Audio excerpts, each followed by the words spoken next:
They came from the edges of the galaxy, not to conquer, not to enslave, but to observe, to study, to understand the species that calls itself human. And what they saw terrified them, not because we had superior weapons, not because we mastered space travel or bent physics to our will, but because we were something they couldn't quantify. We don't give up. They watched us crawl from mud and bone to fire and cities to machines and stars, and we never stopped fighting. We fight. When we're broken, we fight. When we're outnumbered, we fight. When we've already lost. And that scared them so. They issued a silent decree across the stars: the humans must be erased. They didn't send armies at first. They sent plagues, famines, false prophets. They tried to turn us against each other. And when that failed, they came for us directly. Ships dark as void, weapons that unmade matter, a coalition of species that outnumbered Earth's defenders 1,000,000 to 1. And yet we adapted, we resisted, we struck back, and we made them bleed. Because we don't run, we remember, we rebuild, we retaliate. They called us savages, war-born anomalies, aberrations of peace. But now they whisper something else. Now they hunt you because the war has turned. We are no longer prey. We are the darkness between their stars. We are the sound in their comms at night. We are the ghost signatures in their radar, the phantom signals in their AI. We are vengeance without mercy, the scream that echoes through their fleet before silence. We are the last mistake they'll ever make, because you can kill a human but you cannot kill humanity. And now they hunt you, but you've already lost, because the most terrifying words in the universe are not "we come in peace." It's when a human looks you in the eye and says, "We're not done yet." They didn't come with fire or fury, not at first. No, they watched us, quietly, from the shadows between stars, curious, cautious, trying to make sense of us. This strange, stubborn little species called human. And what they saw, it scared them, because we weren't the biggest. We weren't the fastest. We didn't have wings or claws or scales. But what we had was something they couldn't measure. We refused to give up, ever. We clawed our way out of the dirt, built cities out of ash, dreamed of stars while still lighting fires with sticks, and somehow we got there. They tried to stop us, first with lies, then with silence, then with force. But every time they knocked us down, we stood back up, angrier, smarter, stronger. So they made a decision, cold, calculated, final: erase them. All of them. They sent fleets, black as the void, weapons that shattered worlds, an armada of fear, built to wipe us clean off the map. But here's the thing. You can break our bones, you can burn our cities, but you can't kill what we carry inside, that fire, that fury, that need to survive, not just survive, win. And now the war has turned. They don't stalk us anymore. They run. They whisper our names like curses, see our ships in their nightmares, because now we're the ones hunting them. And when they ask, what are the humans? They won't remember the statistics or the battles or the treaties. They'll remember the moment they realized they were prey, and we were just getting started. 1. The aliens watched us first, and what they saw terrified them. They didn't fear our weapons. They feared our will to survive. 2. Humanity's greatest weapon isn't technology, it's relentless persistence. We're not the fastest, the strongest, or the smartest, but we never, ever give up. 3. Every time they knocked us down, we came back stronger. From dirt to stars, from fire to machines, we built everything with blood and grit. 4. The galaxy tried to erase us, but we refused to die quietly. They sent plagues, lies, and fleets, and still we stood tall. 5. We became the monsters they whisper about in the dark. They used to call us primitive. Now they call us death. 6. The war flipped. Now we're the ones who hunt them, our ships, our ghosts in their systems, our names, curses in their language. 7. You can kill a human, but not humanity. We're more than flesh and bone. We are the fire they can't put out. 8. Fear has changed sides. They once came with power. Now they flee from shadows. 9. We're not done yet. And that's what scares them most. The last thing they hear is the calm voice of a human saying, "We're just getting started." 10. Now they hunt you. Isn't a threat, it's a promise. This isn't just survival. This is vengeance carved into the stars. They didn't come screaming through the skies with fire and thunder. No, that's not how it started. That's not how it ever starts. They came quietly, watching, waiting, not because they feared us, not at first. We were curious to them, puzzling. A primitive species that somehow clawed its way into the stars without ever truly understanding what lay beyond. We were a flicker, a statistical anomaly, a temporary glitch in the galactic timeline, so they observed, through invisible drones and silent satellites that danced in our orbit. Through data siphoned from our networks, our broadcasts, our signals flung out into space like desperate letters in bottles.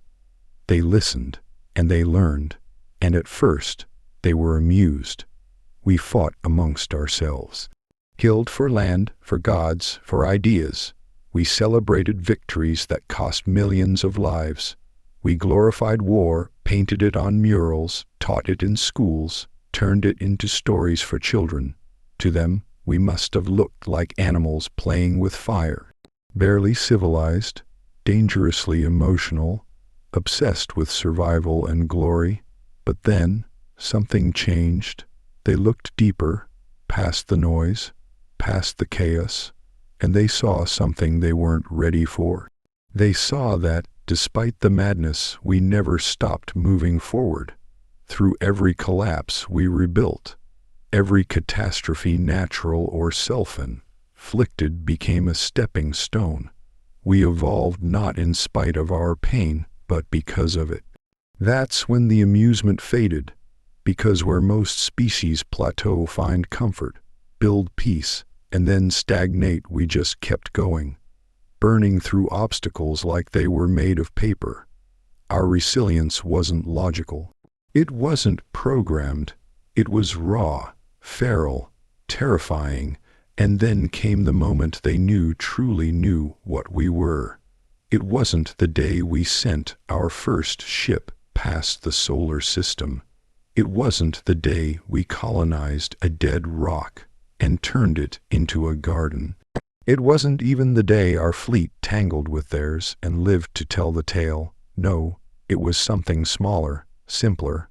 A human child, maybe 8 or 9 years old, lost their parents in one of the first contact skirmishes. Their city burned. Their home was gone. And as the evacuation vessels descended, a camera drone caught a moment no alien strategist could explain. The child stood among the ruins, eyes wide with terror and ash-streaked tears, but in their hands, clutched tightly, was a charred book. Not food, not water, not a weapon, a book, a story, a human story. Because even in ruin we remember. We carry our stories with us. Our pain, our fire, our past. We don't just survive, we make meaning out of it. And that broke their models, that shattered every prediction. They had studied thousands of species across galaxies. Empires that rose and fell with elegance and logic. But no one held onto hope the way we did.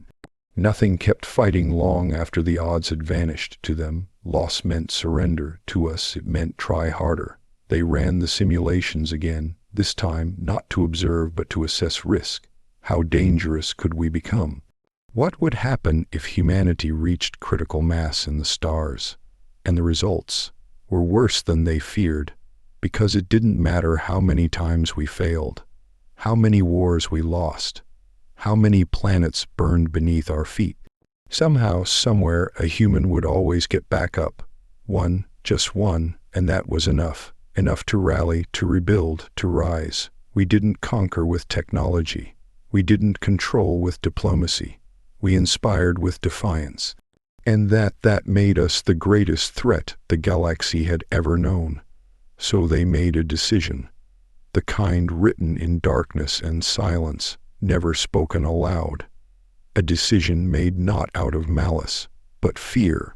Erase them, quietly, thoroughly, completely, before they could become something unstoppable, because they realized the truth too late. They hadn't discovered us, they hadn't found us. We had always been coming. And now they hunt you. They underestimated us. It wasn't arrogance. It wasn't cruelty. It was fear, disguised as calculation. Because what they saw in us wasn't just a threat to their safety. It was a threat to their beliefs, to the quiet, ordered galaxy they'd spent millennia sculpting in their image. To them, war was something ancient, civilized. It had rules, protocols, a beginning, middle, and end. But we didn't play by those rules. We never had. They saw it in our history. How we treated war not as tragedy, but as transformation. We turned every battlefield into a birthplace, every defeat into evolution.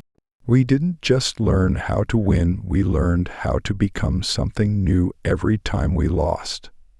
They watched us fight amongst ourselves with brutal creativity. Nations against nations.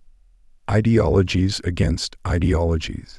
And even in our darkest hours, when the air was fire and the ground was blood, we kept creating art, singing songs, telling stories.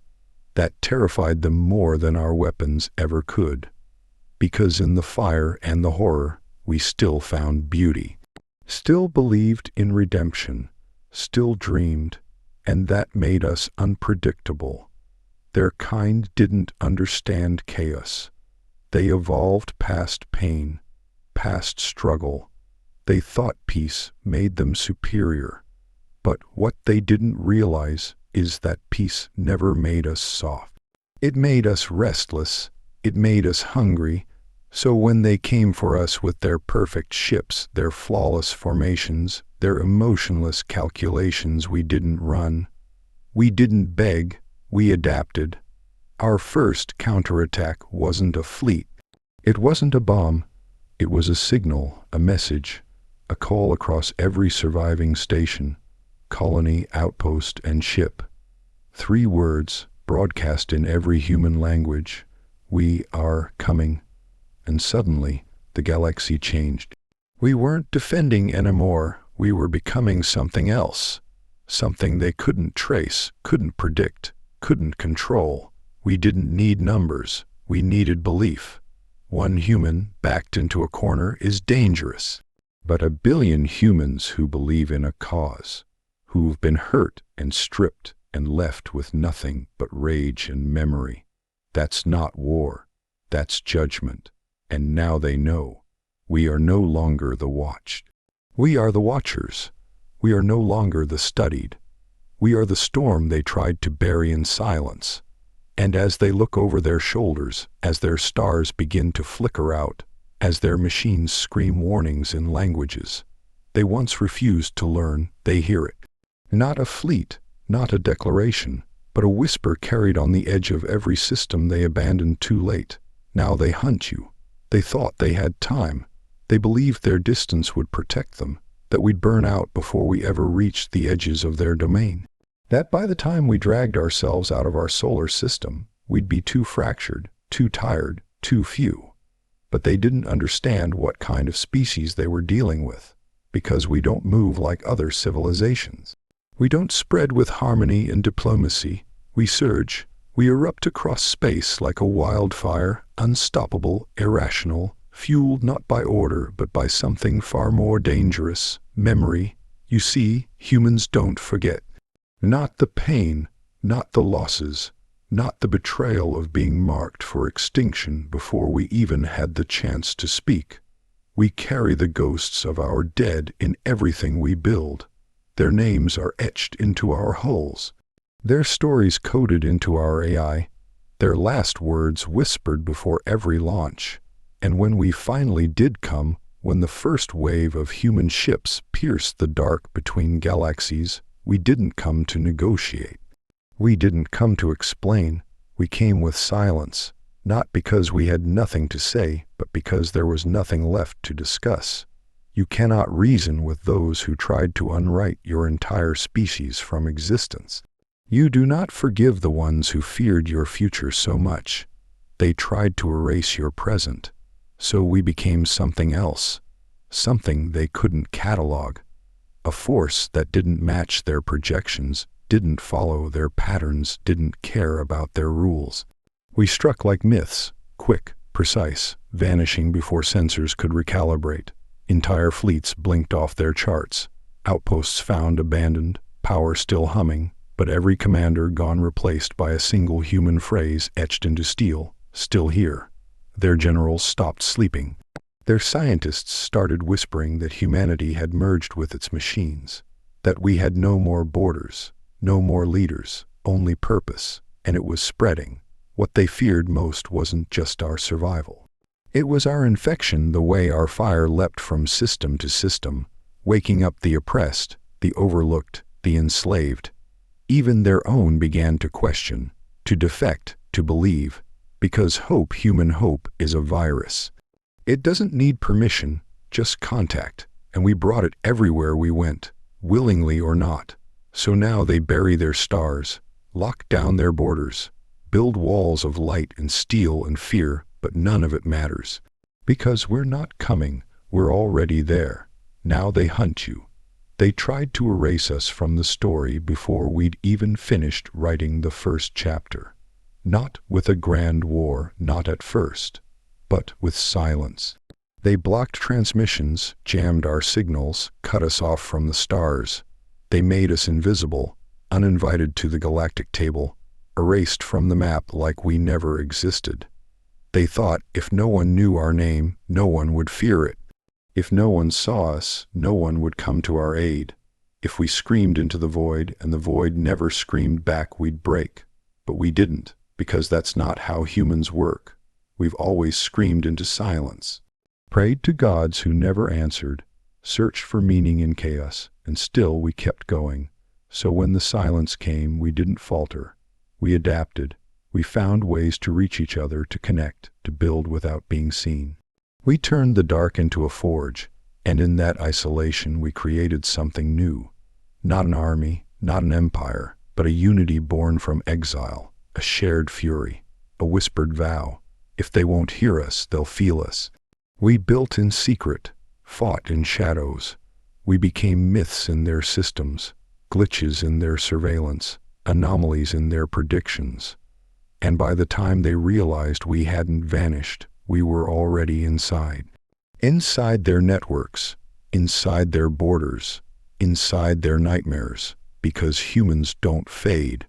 We endure, and every time they tried to bury us, we learned to bloom in the dark. They wanted to silence a voice. Instead, they created an echo that would never stop. And now, every whisper across the stars, every flicker in their day, every chill in their sleep is us. Now they hunt you.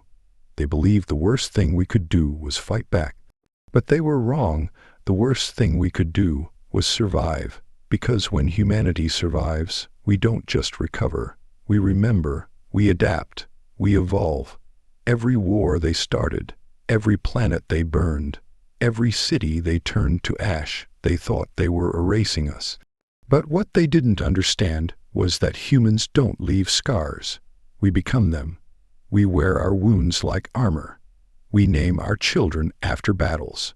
We build our homes on the bones of fallen worlds and call them sacred ground. Not because we want revenge, but because we refuse to forget. They destroyed colonies and thought that meant we would retreat. Instead, we sent settlers into the vacuum, into unbreathable air, onto frozen rocks, and we thrived. They jammed our signals, so we turned silence into code. They hacked our satellites, so we built networks beneath the surface of stars. They tried to break us with chaos, and instead, they taught us how to bend it. Because when you push humans to the edge, we don't fall. We build a bridge. We use the rubble. We use the pain. We use the rage. And then we walk across it with fire in our eyes and history at our backs. This wasn't a war of numbers anymore. It never was. It was a test. A question written in fire across the stars. How much can they take? And the answer, all of it. We took it. We took everything. And we didn't just endure it. We became stronger because of it. So now, when they run, when they hide in fortified systems and whisper that we're coming, they're not afraid of the ships. They're afraid of the story. Because our story didn't end, it ignited. Now they hunt you. They thought killing us would be enough. That if they struck fast, hard, and deep enough, we'd stay down, disappear, become just another failed species buried beneath the weight of galactic progress. And for a moment they believed they'd won. Earth was burning. The colonies fell silent. The skies were filled with ash and the stars were too far away. But what they didn't know, what they couldn't know, is that humans don't just fight for land or pride or survival. We fight for each other. We fight for the ones who can't anymore. For the ones we lost.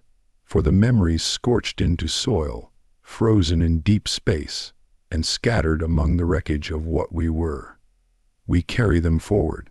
We don't let go. That's our curse and our greatest weapon. Because every time they destroyed a ship, we built a better one. Every time they ended a life, a dozen more stood up with fury in their bones and purpose in their blood. They thought they could end the fight with a fleet, but they weren't fighting a military. They were fighting a memory. A billion memories stitched together by pain, by loyalty, by a refusal to let our story end. We became whispers, then rumors, then legends, and then we became everywhere, because you can kill a human, but you can't kill humanity, not the idea of us, not the rage we carry, not the love that fuels it. We are more than skin and circuits and war. We are a storm born from sorrow, and a fire lit by the names of the dead. They don't understand that, but they will. Now they hunt you.